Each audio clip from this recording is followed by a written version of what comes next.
आज हर कोई भगवान शिव जैसा सुखी परिवार चाहता है, लेकिन क्या आप जानते हैं कि महादेव को राजा दक्ष अपनी बेटी कभी नहीं देना चाहते थे। शिव से विवाह करने के लिए मां सती को अपने पिता के खिलाफ जाना पड़ा था। तो आइए जानते हैं कि दक्ष को भोलेनाथ क्यों नहीं थे पसंद। भगवान शिवजी सभी देवी देवताओं में अत्यधिक भोले माने जाते हैं।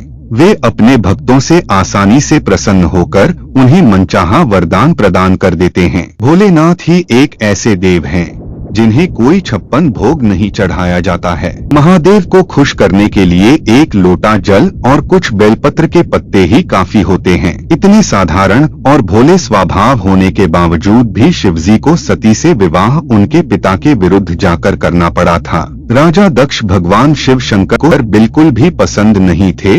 वह अपनी बेटी का विवाह उनसे कभी नहीं करवाना चाहते थे। यही वजह है कि विवाह के बाद भी शिवजी को जमाई के रूप में राजा दक्ष ने उन्हें कभी नहीं अपनाया था।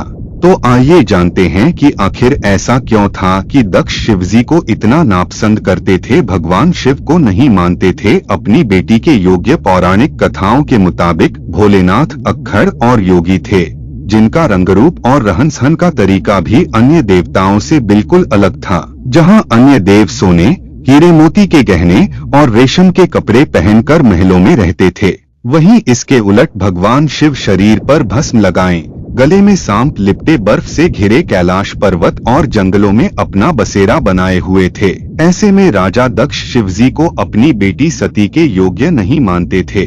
उन्हें लगता था कि उनकी बेटी जो महलों में पली बढ़ी और दास दासियों से घिरी रही, वह कैसे एक अक्खड़ शिव के साथ रहेंगी। लेकिन माता सती ने शिवजी को पाने के लिए कठोर तप और पूजा किया। राजा दक्ष ने माता सती का स्वयंवर आयोजन किया और उसमें भगवान शिव को निमंत्रण नहीं दिया। हालांकि सती ने महादेव को अपना पति मान लिया था।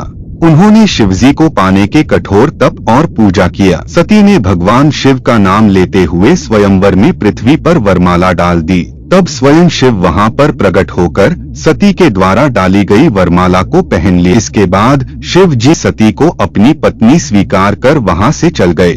यह बात राजा दक्ष को बिल्कुल पसंद नहीं आई कि उनकी इच्छा के विपरीत सती का विवाह शिव के साथ हुआ। प्रचलित मान्यताओं के मुताबिक दक्ष प्रजापति को ब्रह्मा जी ने मानस पुत्र के रूप में पैदा किया था। वे विष्णु जी के भी परम भक्त थे। कहते हैं कि ब्रह्मा जी के 5 सिर हुआ करते हैं। इसमें से 3 सिर वेद पाठ करते थे, लेकिन बाकी 2 सिर वेद को भला बुरा कहते थे। इसी से नाराज होकर शिवजी ने एक दिन ब्रह्मा जी के 5वें सिर को काट दिया। दक्ष प्रजापित अपने पिता ब्रह्मा के सिर को काटने की वजह से शिवजी से क्रोधित रहने लगे। हालांकि इस कथा को ज्यादा नहीं माना जाता है।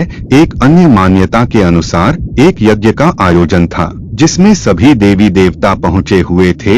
उस यज्ञ में शामिल होने के लिए राजा दक्ष भी पहुंचे। तब उनके स्वागत में वहां मौजूद सभी लोग और देवी देवता खड़े हो गए, लेकिन शिवजी ब्रह्मा जी के साथ बैठे रहे। इस बात को लेकर दक्ष काफी अपमानित महसूस करने लगे। इसी घटना के बाद से राजा दक्ष ने भगवान शिव को कभी पसंद नहीं किया। बता दें कि माता सती और भगवान शिव के विवाह के काफी समय बाद राजा दक्ष ने कनखल में एक यज्ञ का आयोजन करवाया।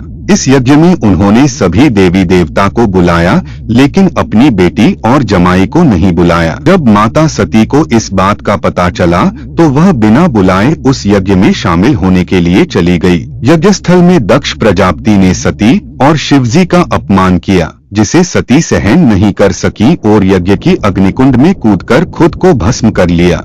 इस बात का पता जब भगवान शिव को चला तो हर जगह त्राहिमाम मच गया। भगवान शिव ने वीरभद्र को उत्पन्न कर उसके द्वारा उस यज्ञ का विध्वंस करा दिया। बाद में ब्रह्मा जी के द्वारा प्रार्थना किए जाने पर भगवान शिव ने दक्ष प्रजापति को उसके सिर के बदले में बकरे का सिर प्रदान कर यज्ञ को पूरा कराया।